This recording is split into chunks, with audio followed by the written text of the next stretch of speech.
Assalamualaikum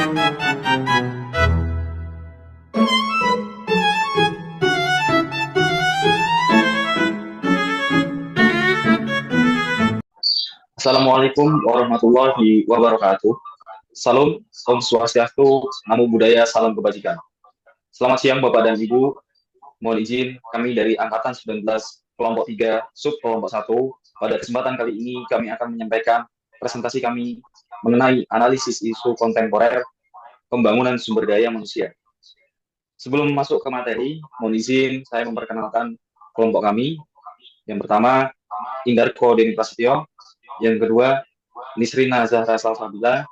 Yang ketiga, Nur Halim. Yang keempat, Rahma Aulia Azhara. Dan yang kelima, Ramadan Nur Setiawan. Latar belakang. Cita keempat, menjadi pilar utama dalam mewujudkan visi Indonesia Emas 2045 dengan menempatkan pembangunan sumber daya manusia sebagai pusat perhatian. Fokusnya meliputi penguatan pendidikan, sains, teknologi, kesehatan, olahraga, serta kesetaraan gender dan inklusi sosial melalui pemberdayaan perempuan, pemuda, dan penyandang disabilitas. Agenda ini sendiri lahir dari tantangan nyata seperti ketimpangan akses layanan dasar, rendahnya daya saing SDM, dan belum optimalnya inklusivitas sosial. Dengan pendekatan komprehensif, Cita keempat diharapkan mampu melahirkan generasi Indonesia yang sehat, terdidik, inovatif, dan berkarakter, sehingga siap menghadapi dinamika global serta mendukung terwujudnya Indonesia maju, adil, dan berkelanjutan. Fokus isu. Fokus isu yang pertama terjadinya ketimpangan akses dan mutu pendidikan serta kesehatan antar wilayah yang menghambat pemerataan kualitas SDM. Kualitas SDM yang tidak merata antar wilayah akan menciptakan kesenjangan sosial dan ekonomi. Tanpa akses yang adil, potensi besar masyarakat di daerah terpencil akan terbuang sia-sia sehingga menghambat kemajuan nasional secara keseluruhan. Yang kedua, rendahnya penguasaan sains, teknologi, dan inovasi yang melemahkan daya saing SDM. Di era digital, daya saing sebuah negara ditentukan oleh kemampuan inovasinya. Tanpa literasi teknologi yang kuat, SDM kita hanya akan menjadi penonton dan pasar bagi produk asing, bukan menjadi pemain atau pencipta di kancah global. Yang ketiga, belum optimalnya kesetaraan gender dan inklusi sosial dalam pembangunan.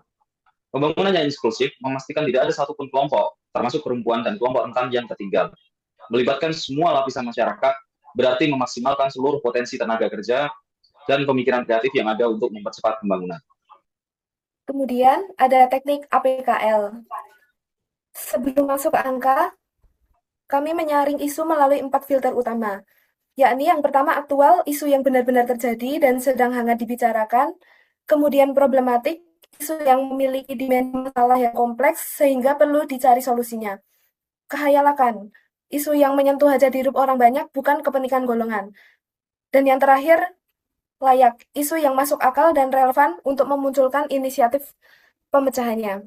Yang pertama adalah ketimpangan akses dan mutu pendidikan serta kesehatan antar wilayah. Kami memberikan skor 5 pada aspek aktual dan layak, artinya ini adalah masalah yang nyata yang kita hadapi setiap hari dan sangat mendesak untuk segera diintervensi oleh kebijakan negara. Yang kedua, rendahnya penguasaan sains, teknologi, dan inovasi SDM. Kami memberikan skor 5 pada kehayalakan. Mengapa? Karena jika SDM kita tidak menguasai teknologi, dampaknya akan dirasakan oleh seluruh masyarakat. Misalnya, pengangguran meningkat atau ekonomi stagnan. Ini menyangkut masa depan bangsa secara kolektif. Yang terakhir, belum optimalnya kesetaraan gender dan inklusi sosial. Isu ini stabil di skor 4 pada semua aspek, meskipun sangat penting. Secara teknis, pemenuhannya seringkali membutuhkan waktu jangka panjang dan perubahan budaya, sehingga skornya sedikit di bawah isu akses dasar. Kesimpulannya, ketimpangan pendidikan dan kesehatan adalah main isu atau isu utama kita.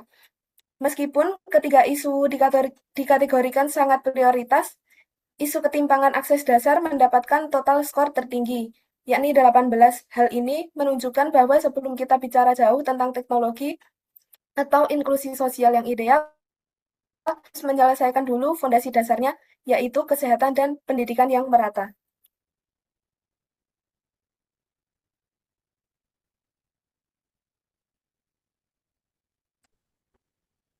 Salah satu teknik metode pemilahan masalah yaitu teknik USG yang merupakan metode untuk menentukan prioritas masalah berdasarkan 3 karakter, yaitu U untuk urgensi, yaitu seberapa mendesak masalah tersebut harus segera ditangani.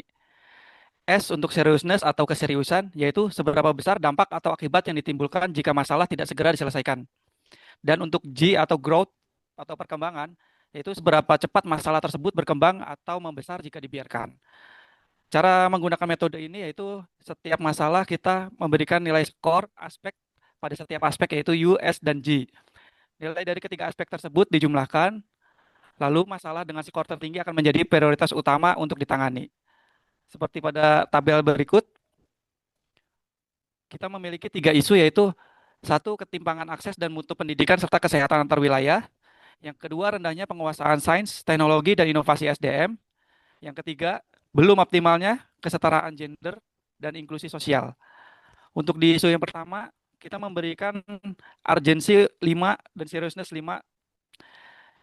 Dan untuk isu kedua, kita memberikan seriousness skala 5 yang menyatakan itu berarti sangat.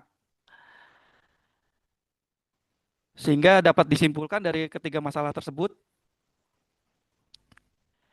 isu dengan prioritas tinggi adalah ketimpangan akses pendidikan dan kesehatan karena memiliki urgensi, dampak, serta potensi perkembangan masalah yang paling besar. Next. Metode lainnya yaitu metode teknik Fishbone yang merupakan adalah metode analisa masalah untuk mencari akar penyebab atau root cause suatu masalah secara sistematis. Disebut Fishbone karena diagramnya berbentuk seperti tulang ikan dan juga sering dikenal sebagai diagram Ishikawa yang dikembangkan oleh Kaoru Ishikawa. Tujuan dari metode Fishbone ini adalah satu, mengidentifikasi penyebab utama suatu masalah. Yang kedua, mengelompokkan faktor-faktor penyebab. Yang ketiga, membantu mencari solusi yang tepat. Yang keempat, cocok untuk evaluasi kerja, pelayanan publik, dan industri dan organisasi.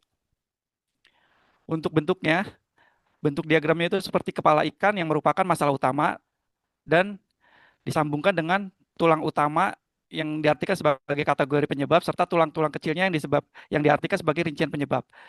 Dalam masalah ini, untuk masalah utama kita yaitu ketimpangan akses dan mutu pendidikan serta kesehatan antar wilayah. Dan untuk beberapa rincian penyebabnya ada manajemen, yaitu perencanaan kebutuhan dan distribusi layanan belum berbasis data akurat. Yang kedua, metode, yaitu standar layanan dan pengawasan mutu belum konsisten di semua daerah.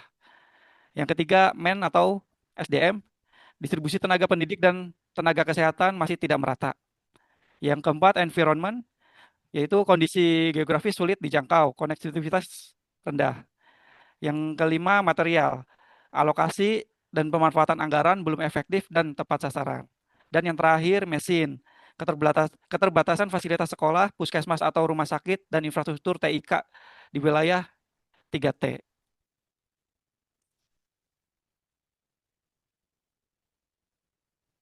Pada slide ini dijelaskan alternatif penyelesaian isu yang dibagi ke beberapa aspek, yaitu ada man, method, management, machine, material, dan environment. Yang pertama yaitu pada aspek man, alternatif penyelesaiannya adalah pemerataan dan peningkatan kompetensi baik dari guru dan tenaga kesehatan. Tahapannya meliputi pemetaan kebutuhan, redistribusi afirmatif, insentif, dan pelatihan, serta evaluasi kinerja. Hasil yang diharapkan yaitu SDM-nya bisa merata dan kompeten di semua wilayah. Adapun pihak yang terlibat adalah ASN, baik dari pusat maupun daerah, dinas pendidikan, dan dinas kesehatan. Poin kedua yaitu metode. Pada aspek metode ini dilakukan standarisasi layanan dan perencanaan berbasis data. Tahapannya adalah penyusunan standar mutu, integrasi data, sosialisasi SOP, dan pengawasan. Hasilnya yang diharapkan yaitu mutu layanan konsisten di antar wilayah. Pihak yang terkait yaitu perencana ASN, dinas teknis, dan pengawas internal. Yang ketiga yaitu manajemen. Selanjutnya dengan alternatif penguatan koordinasi pusat dan daerah. Tahapannya melalui sinkronisasi kebijakan, forum koordinasi, monitoring bersama, dan tindak lanjut. Adapun hasil yang diharapkan yaitu kebijakan pemerataan berjalan dengan konsisten. Pihak yang terlibat yaitu dari pemerintah pusat, Pemda, serta ASN lintas sektor. Yang keempat yaitu mesin atau sarana dan prasarana. Pada aspek ini fokusnya pemenuhan fasilitas pendidikan, kesehatan, dan TIK. Tahapannya yaitu dari audit sarana, prioritas anggaran, pengadaan, dan pemeliharaan. Adapun hasilnya yaitu diharapkan terwujudnya fasilitas yang memenuhi standar minimal. Pihak yang terkait yaitu dari pemerintah pusat maupun daerah, unit layanan, dan dari penyedia. Poin kelima yaitu dari material atau anggaran.